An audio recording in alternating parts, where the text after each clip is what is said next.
So at this stage of my life, I've recently graduated high school. I have a lot of free time on my hands, and I'm spending at least once a week going to local game stores and other retail shops looking for games that I can get at a good deal. And one of those games that I happened to see when I wandered into Walmart one of those weeks was Hitman Absolution, as you can see here.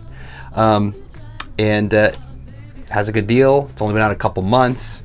I decided, hey, I gotta go ahead and pick it up then. And so I did just that, and I'd played Hitman 2, I'd played Blood Money, and I had a growing anticipation for what a next-gen Hitman game was going to look like. But right away, I got hit with a little bit of harsh reality about Hitman Absolution, and that's when I saw this at the store, and I saw this sticker, this Walmart sticker, and I said to myself, oh, well, that's interesting. I mean, some exclusive items. We're going to get the High Roller suit. That's impressive. The Kruger Miser 2.2 pistol. Okay. Little sticker. Take it off when I get the packaging in my hands and I buy it. But no, folks. What is this? They printed it on the cover art. I just I couldn't believe that. And there's a few games in this generation where that was the case. And I'm glad it's something that did not continue, because this is just, it's a shame. It really is. But before I go on too much of a rant talking about Hitman Absolution and the expectations that set up for me in the coming days that I would play the game, let's just talk a little bit about Hitman Absolution itself. So this is a 2012 game, stealth game developed by IO Interactive, and IO Interactive has a number of titles that I'm a huge fan of. The Hitman series, of course, Freedom Fighters, Kane and Lynch, which while very janky is entertaining in some ways, maybe I'll talk about it someday, and published by Square Enix. So this title, Hitman Absolution, it's the 5th installment, and it follows a 6-year hiatus between Hitman Blood Money, the most recent game of the time, and this new title. So the game had a focus in development on being just more easier, accessible for general audiences. If you've played Hitman, you'll know it's kind of a niche style of game. It's a niche genre, and it really is its own thing in a lot of ways. And so IO Interactive wanted to revisit those difficulty concepts, etc., and kind of generalize the game for new people to come in and try it out. So the game's focus is really on Agent 47, kind of starting at a low point in his life and building up from there. And when this game originally released, reception for the game was admittedly a little all over the place. There were some who were praising its changes, others critiquing it as a diluted form of the predecessor, and so a little bit of everything, and we'll talk a bit about that across this video. A few other things I wanted to mention. In this period, IO Interactive had produced its most divisive series to date, which was Kane and Lynch.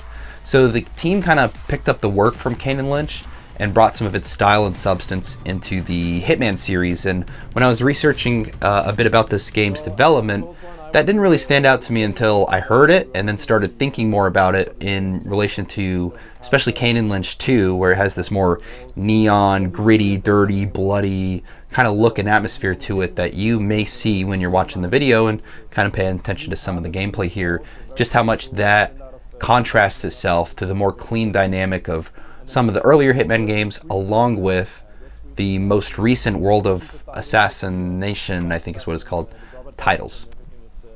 So there was a big, controversy as well about 47's voice acting. The actor changed and then was re-swapped again, months before the release of the game. There's also a funny, I don't know who came up with this idea. There was a controversy related to IO Interactive's Hitman app on Facebook. They had an app built into Facebook in which you could target your Facebook friends for assassination and give reasons that were pretty damaging and rife for potential abuse. They shut it down really quickly, and there were also in earlier release months, issues with the game freezing, corrupting save files at launch, which took a handful of months to fix. And so a lot going on with this game. Before we dive too much into my perspective, having played this game again recently, how about we just talk a bit about the physical release itself. So I was showing off the insane printed cover for the game, but there's some other details on the inside we should take a look at too. One of those being, of course, the disc. Here we go. I do like that it has an alternative art, even if it is kind of simple in style. And then as well on the inside we get a couple things here. Firstly, I got my my code for the high roller suit. I'll show you the French side, because actually I don't know if I ever even redeemed this thing. A lot of these like at release DLCs and stuff are kind of, I didn't really care for them. I've always felt like pre-order bonus DLC and items make it to where you don't get the more as developed experience for the game, so to speak.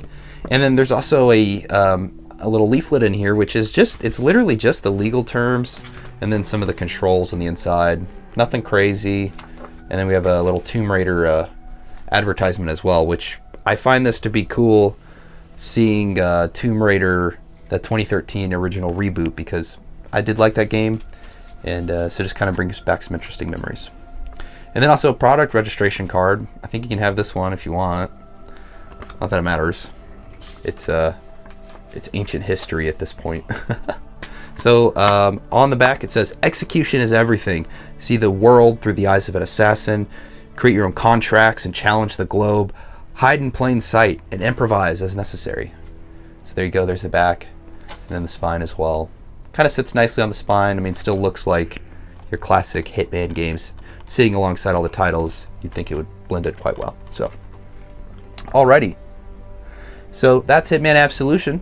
Let's talk a bit about the story. So, if you're not familiar with Hitman at large, he plays Agent 47. Agent 47 is a contract killer. He is a genetically enhanced superhuman. So, more or less, is what I can describe him as. And he learns from his handler, Diana, who is present across many of the games. Diana was attempting to protect a similarly genetically enhanced girl named Victoria, who's being targeted by the ICA for assassin training. And Diana didn't want that for this girl. And so 47 vows to protect Victoria.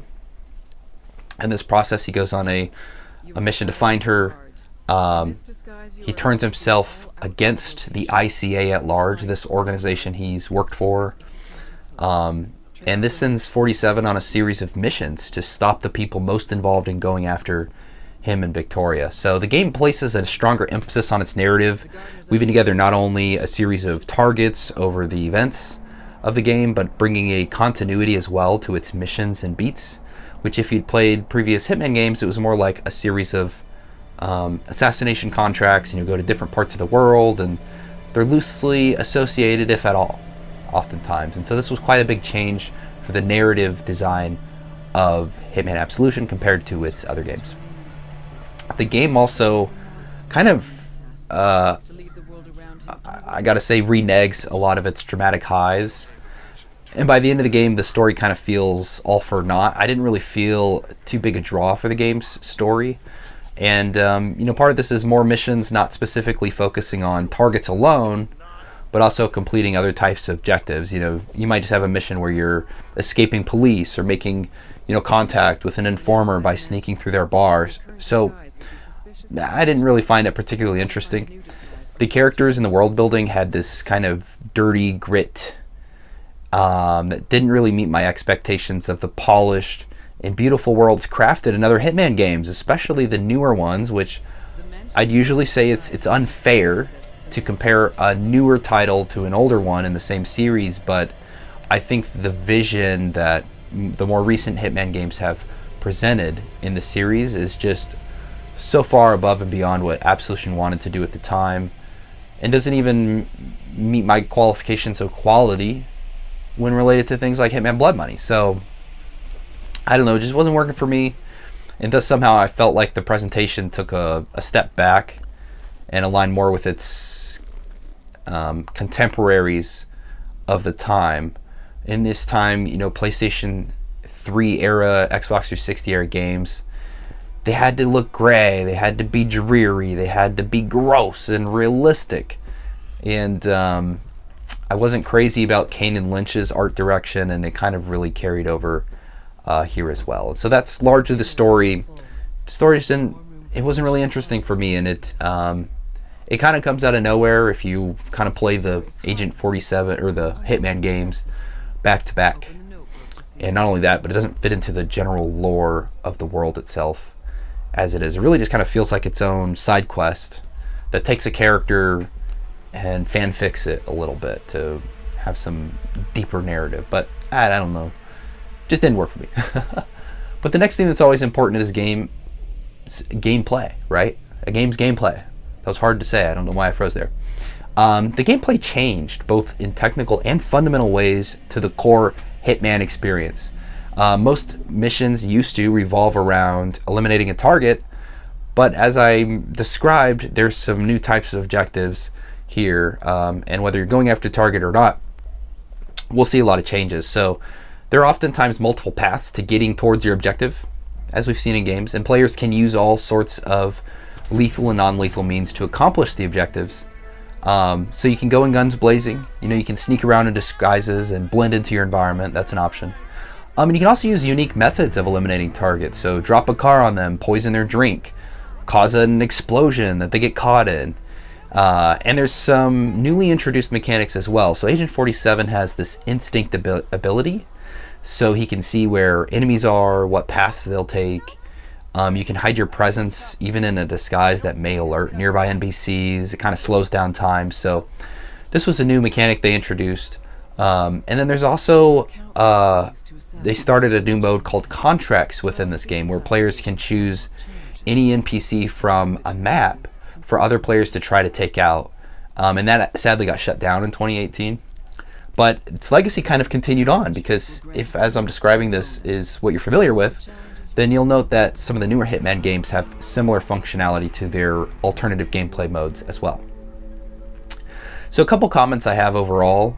When I describe the game, it sounds very familiar in terms of, oh, that sounds like a Hitman experience, but there are some differences. One of the things that's kind of different is the game is streamlined updates, right? So cover systems, for example, make it easier for you to hide up against a wall. And the instinct system, which I was describing, helps identify opportunities without as much needed retrospectively revisiting of paths, or looking at a guide or so on and so forth to try to figure out what was the perfect solution for carrying out this contract. The shooting system was also revisited, and I do have to say that it feels much better than the previous entries. So it does make a more approachable method to play the game, especially in missions where they had no concern for the points. I had no concern for eliminating targets in the safest way. I would go ahead and try out the guns blazing method and just try to kill everybody in my path, and oftentimes was successful in that, where if you tried that in the older Hitman games, it was kind of floaty and weird and just didn't really work out anyway. So I thought that was pretty neat that they wanted to work on and improve those aspects of the game. The game, I'll also say, has more of a cinematic action moments kind of feel to it, and these feel pretty good. And overall, the game is more, I guess, movie-like than the prior entries. And so, if the presentation matters to you, I think you'll get a lot out of that experience in particular. A couple things I did want to say, though: the mission objectives and environmental design is much more linear across most of the levels, and it doesn't feel as flexible to creative solutions as I found prior Hitman titles to be. The checkpointing system changes the core of the game's approach, and for me it didn't really work out. So the way the checkpointing system works is, in older Hitman games you could, dependent upon your difficulty of course, save kind of whenever you want. You could save and you could try 8 different methods to doing something. You could save at a point and then use it to come back in case you fail and try again. But in Hitman Absolution, there are specific areas where you can checkpoint during a level. And so this really kind of changes the way you're going to approach and play the game. It requires more player improvisation in the moment when you're proceeding through a level, with greater consequences if you fail. But those core consequences is that you end up replaying areas over and over again where you were previously successful. So if you played an old Hitman game and you saved a section and you kind of proceeded forward and were successful in kind of making progress on what you wanted to do, you would more than likely create a save at that point, so then you could proceed forward without having to go back and redo that work as well. This checkpointing system changes that, in that fundamentally you're going to have to replay sections over and over again where maybe you've previously been quite successful or so on and so forth. And I think a lot of people, once they've found a way through, they're not going to redo the work again, right? And so, redo the work to try to find a new method because you've already been successful, right? So I just feel like it led to a lot of redundancy if you were trying out different things. So it kind of limits the game's creativity in that sense for me. And so, I don't know. My preferred method was to save scum around, mess around in the world until I found an optimal and entertaining way to get through the level in prior entries. But that just wasn't an option here, and so kind of falters on my enjoyment of that style. A couple other things to call out. The NPCs here are more intelligent and they're more reactive to disguises. Yet I found this eliminates the usefulness of disguises as well. You know, so many levels, disguises work only within very specific rooms, areas, etc.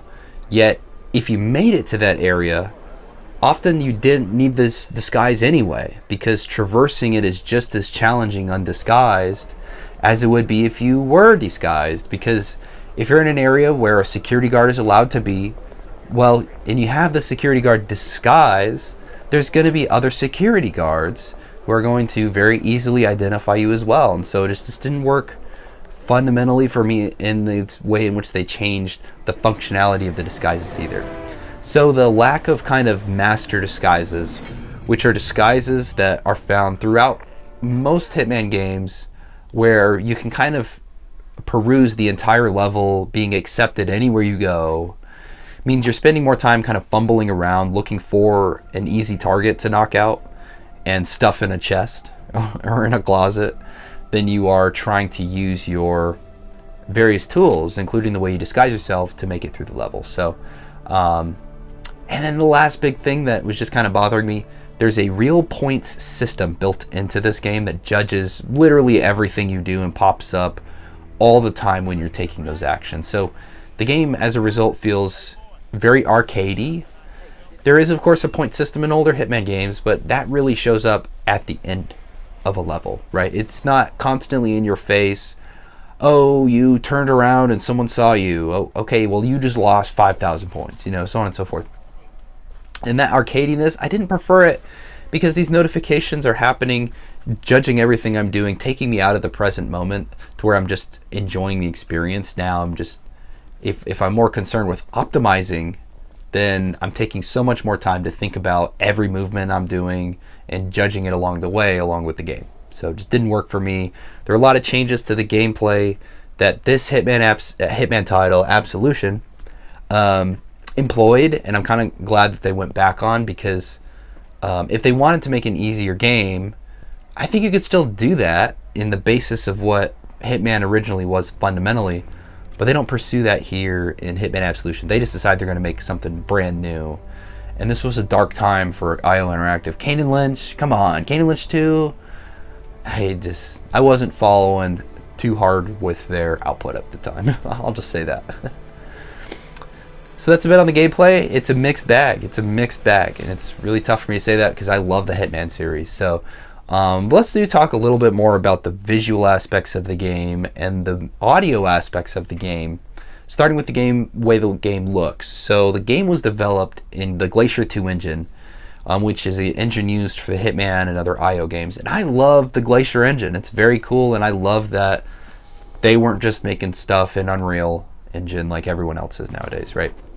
I will say that this is the most technically impressive looking Hitman game that existed up until the series had begun at the time it came out. So the lighting, the color, the textures, everything here looks great from a technical aspect. I'd mentioned the presentation wasn't really my thing. You know, there's lots of vignettes, rain bokeh, film grain, this kind of stinky, dirty imagery, like trash and nasty stuff. They just wanted this game to smell stinky when you looked at it. So it has a very distinctive look, that's for sure.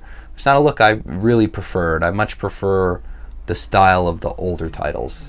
And this extends not even beyond the environments, but into the characters themselves. Every character in this game looks like they have not showered within the last couple months. And so when I was playing it, and I was seeing these stinky, dirty characters in this stinky, dirty environment that they built, I just was not a fan. I'll leave it at that.